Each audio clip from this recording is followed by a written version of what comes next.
So this is my fourth ever live stream, and so don't mind. I'm tired because it's like 9 a.m. and but the thing is, I woke up at like 7 o'clock. I've been awake for like 3 hours and I'm still tired. Well, 2 hours and I'm still tired. But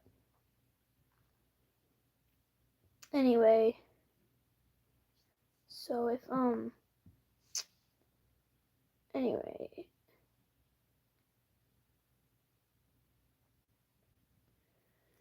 Let me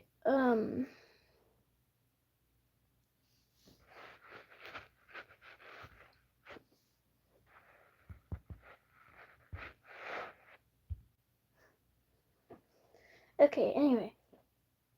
So, welcome to my live stream.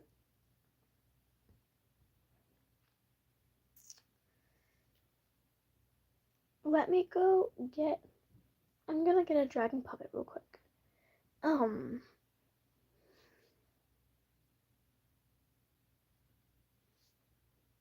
Anyway.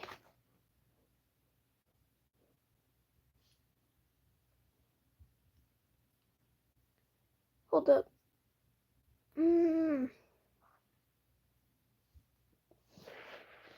AFK for a sec. Accidente. Well, that was an accident. Did not mean to do that. Okay, I guess this is the way I'll pause it. Okay, I'm back.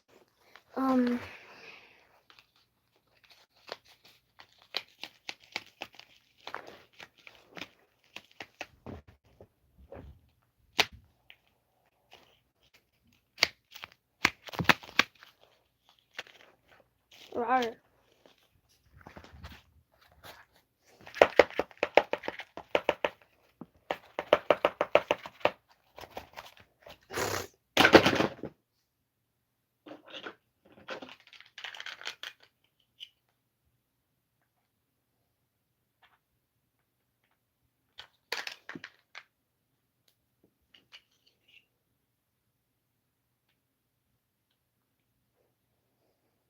Bird.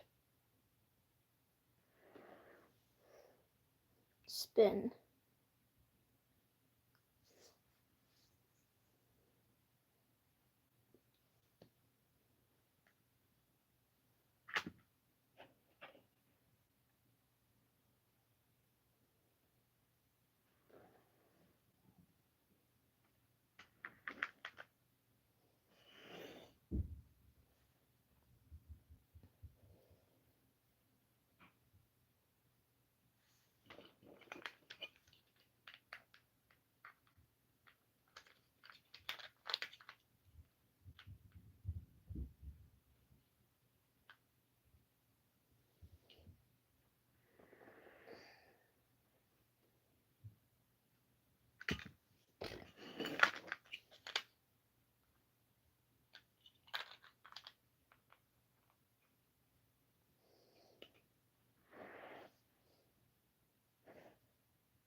Okay.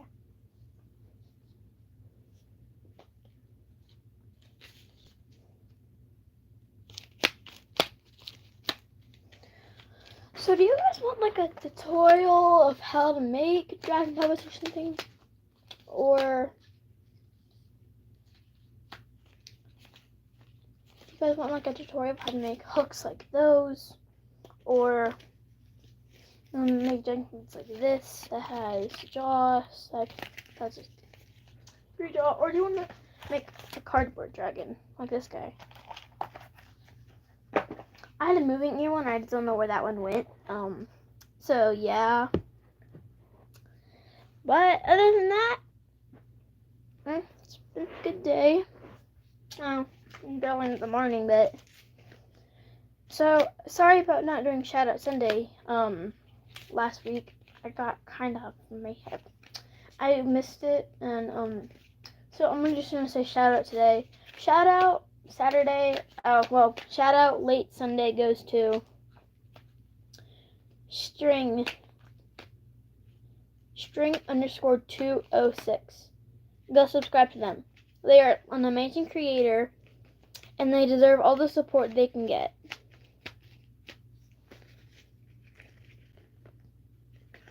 Because we're going to move over to our art area. Hold up, let me pause the live stream again. Okay, anyway. Dog.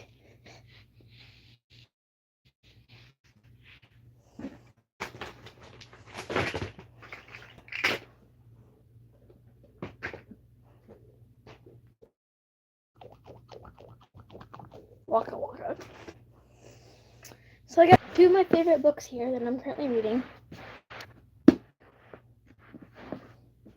Warrior's Firestar's Quest and Warrior's Shadow of the Cleanse. I'm going to read you a page of both of them from the beginning and see if you like it.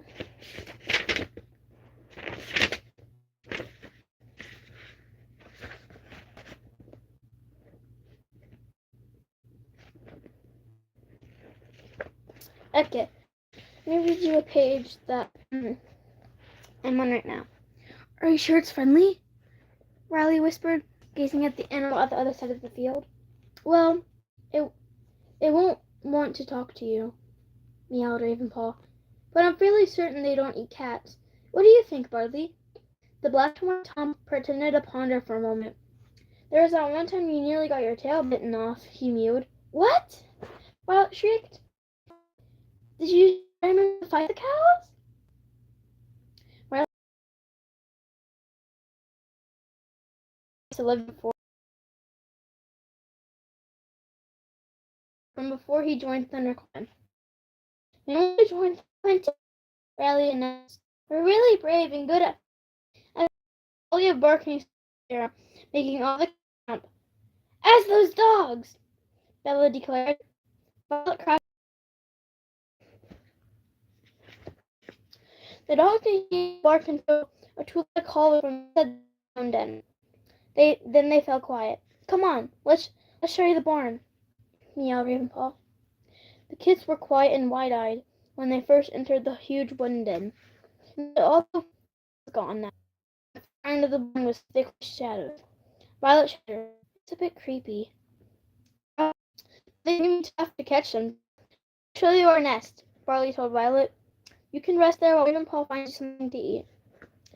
Raven took the kids to the back of the barn, where the shadows almost them pressing down on his fur. Both young cats did their best to tread quietly. Bella was very light on her paws, and Riley did better than Ravenpaw was expecting, giving his bulkier frame.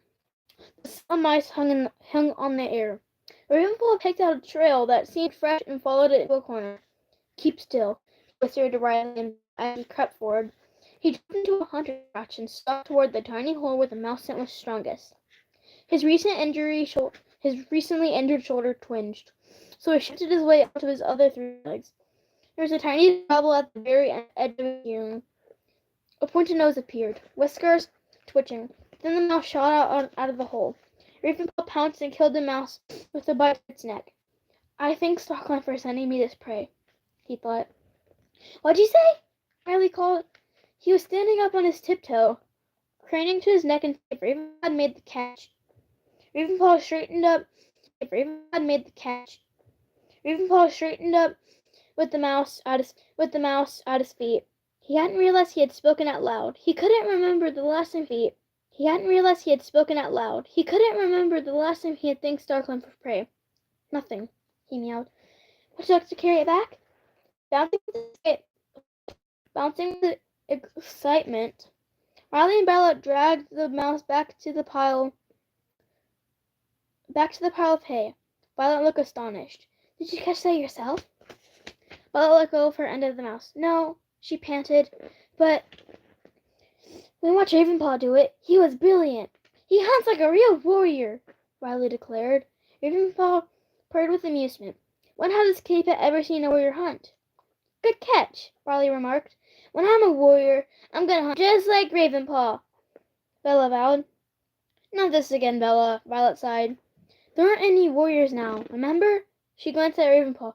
I know you used to be one, of course, but you aren't anymore, right? Ravenpaw shook his head. No, I'm not a warrior. Riley glared. But that doesn't mean we can't be. You could train us, Ravenpaw. We'd work really hard, I promise. Bella nodded. We'd do everything you said. Practice all the battle tactics and hunting moves. I wouldn't even mind doing controls. Rainbow blinked. Wow, Smudge is hot. Oh yes, mewed Riley. He said we could be warriors just like Firestar. Except that ThunderClan is gone. Smudge has no right to encourage these silly daydreams. I don't mind you practicing fighting with each other. As long as but you're going to find good homes and be kitty pets just like me. There's nothing wrong with that. But there is. Ravenpaw found himself wanting to reply. Why would any cat want to be a kitty pet when they live outside hunting for themselves and keeping themselves safe? Seeing so much than the confines of a two-legged den. Riley was tugging pieces of loose hay into piles. Come on, eat all the mouse is still warm. You can sleep with us here. We'll leave at dawn. I wanna go home, whispered Bella. It's your home, Riley muttered. We want to be warriors. That was chapter 3 of Ravenpaw's Farewell.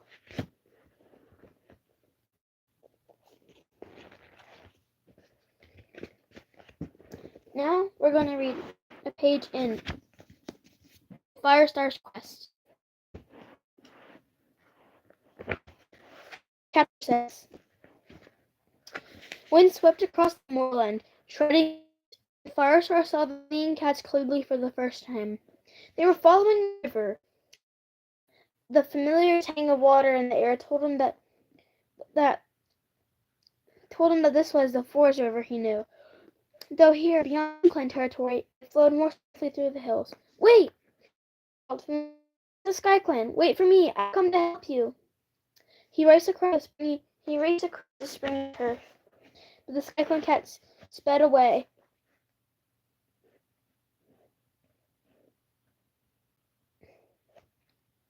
As if heard his cries. The tear cut off the brothers who tried to chase it. The elder lagged farther and farther behind. She kept limping and didn't again. Firestar spotted the gray and white cat. Thin, hungry-looking warriors clustered around him. Even though Firestar still couldn't catch up to them, their voices came clearly to him. Where are we going? One of them meowed. We can't live here. There's no prey and nowhere to camp. I don't know where we're going, the gray and white cat replied. But we just have to keep on until we can find somewhere. But how long? One of the other warriors asked. No cat replied. Firestar saw a small, light brown tabby she-cat shouldering her way through the warriors until she reached the gray and white cat. Let me speak to StarClan, she begged. They might know a place for us. The cat rounded on. No, Fawn Step, he spat. Our warrior ancestors have failed us. As far as we're concerned, StarClan no longer exists. He must be the clan leader. There was authority in his voice, and the small tabby SkyClan's medicine cat, Firestar guessed, bowed her head and didn't try to argue. Firestar called out to the SkyClan cats again and made one last effort to catch up to them, but he was falling farther and farther behind. Mist swirled around him again, cutting him off from the fleeing clan. At last his paws wouldn't carry him any longer. He sank down and opened his eyes to find himself in his own den. Gradually he became aware of another cat sitting in the shadows. Sandstorm? He murmured, longing for the warmth and comfort of his mate's presence. The cat turned toward him, and the light from his den entrance fell into a soft tortoiseshell pelt. Spotted Leaf! The former Thornclan medicine cat rose and came toward him, gently touching her nose to his. Firestar drank in her familiar sweet scent. He couldn't think of her as one of the warrior ancestors who had betrayed him, no matter what the rest of the Star Clans might do. He would always trust Spotted Leaf. Gazing at the shape of her head and her slender, graceful body, he found himself thinking of the gray and white cat the SkyClan leader had seen in his dreams. "Have you come to tell me about SkyClan?" he asked. "Yes," Spotted Leaf replied gravely. "When I lived in ThunderClan, I knew there had once been 5 clans living in the forest. I learned the story after I joined StarClan." "I don't understand." I don't understand. Firestar scratched restlessly at a piece of moss. "How could StarClan allow a whole clan to leave the forest?" Spotted crouched beside him. He could feel the vibrations of her soothing purr. "I know it's hard for you," she mewed, "but StarClan does not control everything in the forest. We cannot banish the dog pack that threatened you, or drive out Scourge and Blood clans." What? Firestar sighed. He knew that was true, but it didn't explain why StarClan had lied, pretending that SkyClan never existed. "Have you met any of the SkyClan cats?" Spotted shook her head. "We do not walk the same skies." That was a few pages of chapter 6 of Firestar's Quest. You guys have a good day, and I will see you guys later. Bye-bye.